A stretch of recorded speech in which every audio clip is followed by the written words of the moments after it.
Ketemu lagi dengan aku Milatos.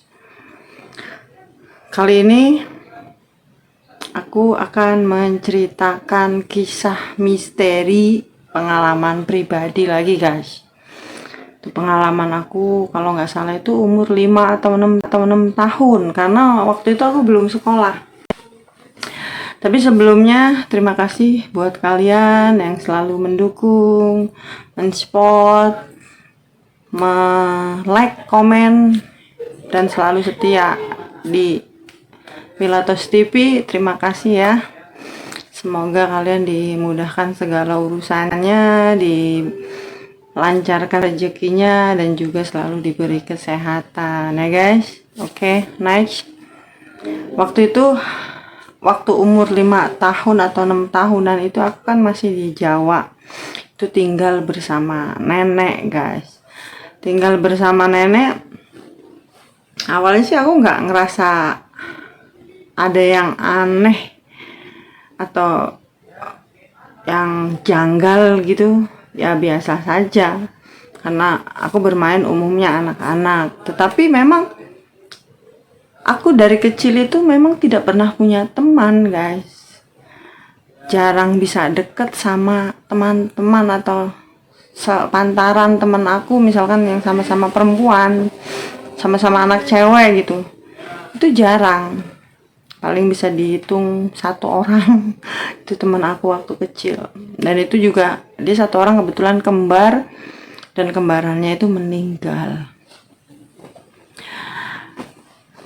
Waktu masa kecil aku itu aku punya teman tapi cowok semua.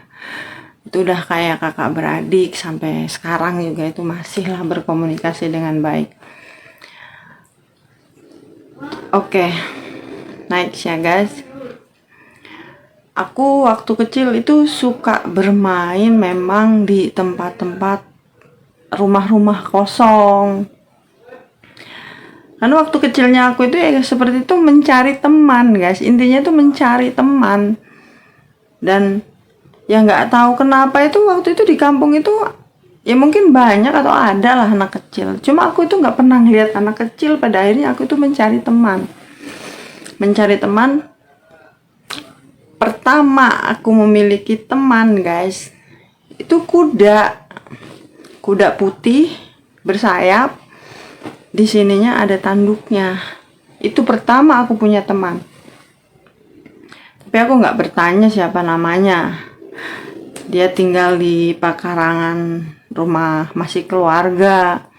Di pekarangan itu sudah lama ditinggal sama kakek, nggak ada yang menempati dan tidak ada yang mengurus rumahnya itu kan. Akhirnya lama-lama kan roboh, dan di belakang rumah itu ada pohon besar.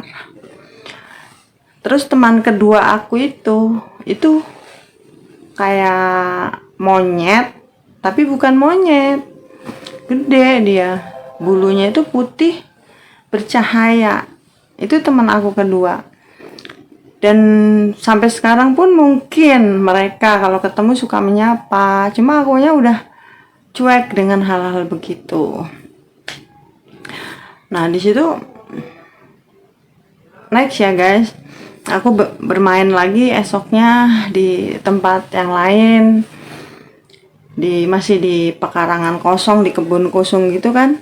Terus di situ aku melihat, kan biasa kalau anak kecil dulu itu suka, misalkan ada pohon terus tumbang gitu kan, pohon tumbang terus kan posisinya begini nih, itu kan suka membuat enjot-enjotan gitu kan, buat enjot-enjotan terus ya jot-jotan kapilayu gitu kan. Terus pas aku mau naik di pohon tumbang tadi, aku lihat itu ada perempuan berjubah putih, rambutnya panjang, dan aku juga di situ belum tahu itu dia itu siapa. Aku tanya, Mbak lagi ngapain di sini gitu. Dia diem aja tuh kan. Terus kok diem aja, dalam hati aku samperin semakin mendekat. Tapi rambutnya itu memang bagus gitu, lurus, kayak kalau zaman sekarang tuh kayak di bonding atau di smoothing gitu. Terus aku semakin deketin si perempuan tadi. Maksud aku tuh niatnya begini tadinya, mau aku ajak main bareng-bareng gitu. Jadi jot-jotan lah gitu kan di pohon, di patahan pohon tadi. Aku samperin, dia malah nangis. Ya nangis ya gitu, makanya kan nangis gitu kan. Aku bingung dong, Mbak kenapa kok nangis gitu kan, aku kan kesini cuma mau nyamperin, maksudnya mau ngajak mbaknya main gitu. Terus dia tetap nangis aja, terus di situ nangis. Nah ternyata guys, kalau aku lihat-lihat sih dari pakaian, rambut, dia masih muda, cantik lah dia gitu. Terus oke lah, karena memang waktu itu aku masih kecil, belum mengerti apa-apa, belum berpengalaman juga. Ya dia nangis, aku mau diemin juga kan bingung, harus gimana. Masa aku kasih permen kan, aku nggak ngerti waktu itu. Nah, ini cuma aku usap-usap aja rambutnya. Rambutnya itu wangi, cuma wanginya itu wangi-wangi bunga kenanga gitu. Wangi bunga kenanga. Terus next ya guys, udah tuh setelah itu aku pulang. Nenek aku kan memang jarang di rumah, memang suka pergi-pergian gitu. Aku itu di rumah sering sendiri, ada yang nemenin juga itu saudara, tapi ya anak-anak cowok lah, teman-teman kecil aku itu kan. Terus udah ceritanya kan malam nih guys, malam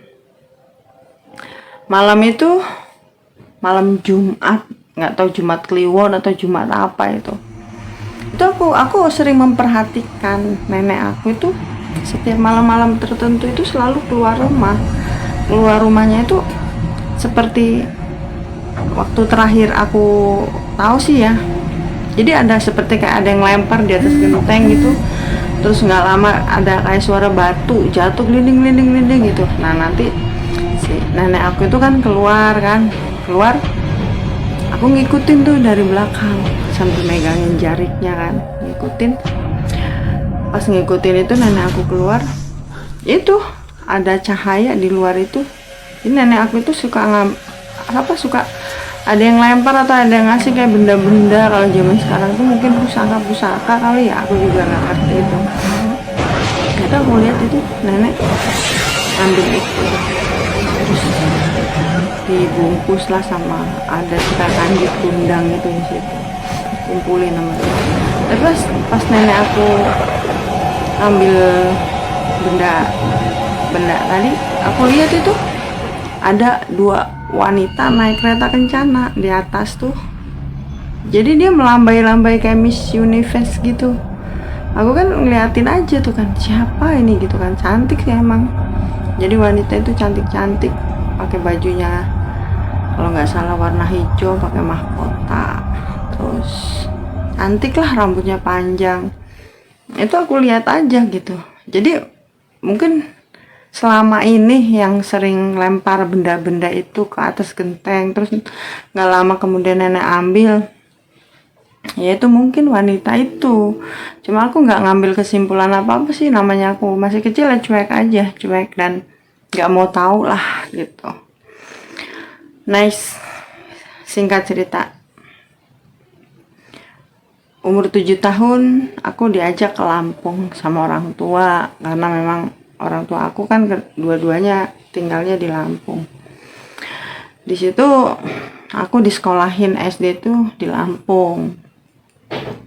Setelah aku sekolah, ya seringlah ngalamin kejadian begitu, seperti kayak di sekolahan itu, di toiletnya sering ngeliat makhluk-makhluk yang enggak astral lah ya, intinya makhluk-makhluk astral gitu. Cuma di situ mereka tuh ya membaur sama kayak manusia gitu. Cuma kadang aku ngelihat, temen aku nggak ngelihat gitu. Terus aku sering berkomunikasi dengan mereka. Temen aku kadang suka, kamu ngomong sama siapa? Jadi di situ aku mulai cut. Kalau misalkan ngobrol dengan mereka, aku cuma dengan diam, tapi bicara dalam hati aja. Nggak suka keceplosan ngomong sendiri, ntar kirain orang gila kan. ceritanya kan keluarga aku itu semuanya pedagang gitu kan, orang tua aku juga pedagang. Waktu itu kan pasarnya tuh digusur, terus dikasih tempat pasar baru. Waktu dulu memang waktu kecil itu aku suka kesurupan. Jadi intinya kalau kita kesurupan itu guys, itu mereka sebelum masuk ke tubuh kita juga mereka izin dulu sebenarnya. Jadi nggak sembarangan asal masuk. Mereka tuh sebenarnya izin dulu, meminjam tubuh kita untuk menyampaikan sesuatu ke yang bersangkutan, misalkan siapa. Tapi kalau misalkan kita tidak mengizinkan, nggak akan terjadi kesurupan seperti itu gitu. Jadi ya mereka itu siapa saja makhluk-makhluknya itu sebenarnya izin dulu kalau misalkan mau masuk ke tubuh orang itu izin dulu. Kalau nggak diizinin dan itu nggak akan bisa masuk.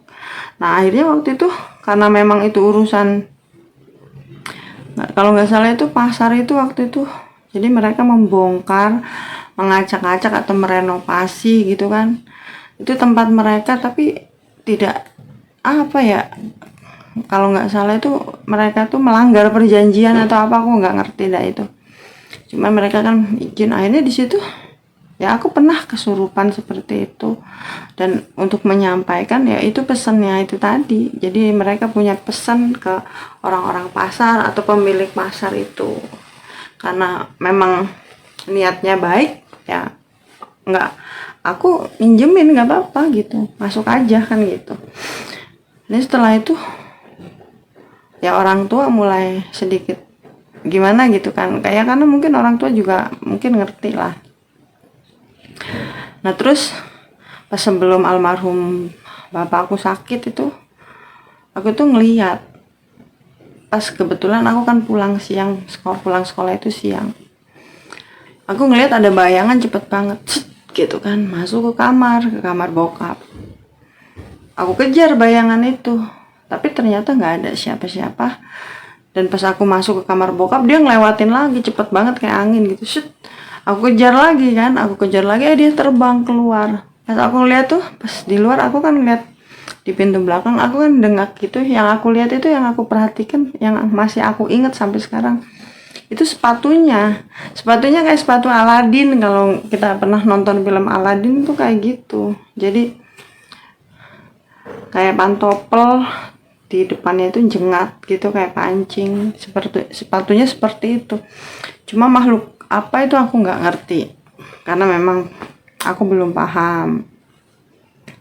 Ya intinya ya begitu saja sih guys. Jadi dari pengalaman aku pribadi, makhluk apapun itu kalau mau masuk ke badan seseorang itu dia izin dulu, kecuali kalau memang kalian bener-bener kosong, ngeblank, dalam keadaan frustasi, depresi, putus asa, dan lain-lain, itu gampang banget. Mereka nggak perlu izin juga, main slep-slep aja dah masuk.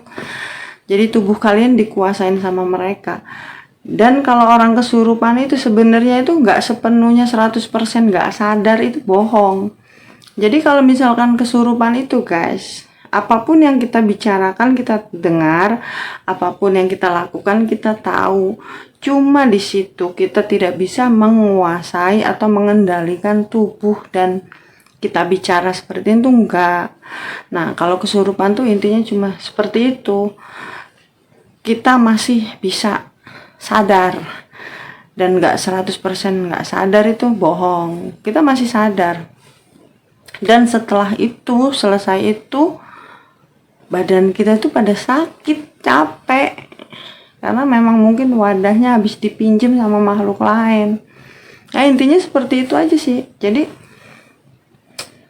makhluk apapun itu kalau mau masuk ke tubuh manusia itu pasti izin dulu, kecuali memang kalian itu ya ada yang katanya iganya jarang. Ya walaupun iganya jarang, yang penting nomor satu kalian itu selalu ingat, jangan pernah kosong, jangan pernah melamun, jangan pernah putus asa, apalagi punya emosi-emosi unek-unek yang nggak pernah tersampaikan itu kan, itu kalian jadi gampang banget dimasukin makhluk-makhluk begitu.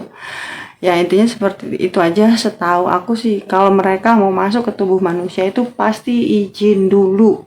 Oke, sekian dulu, terima kasih buat kalian semua. Assalamualaikum.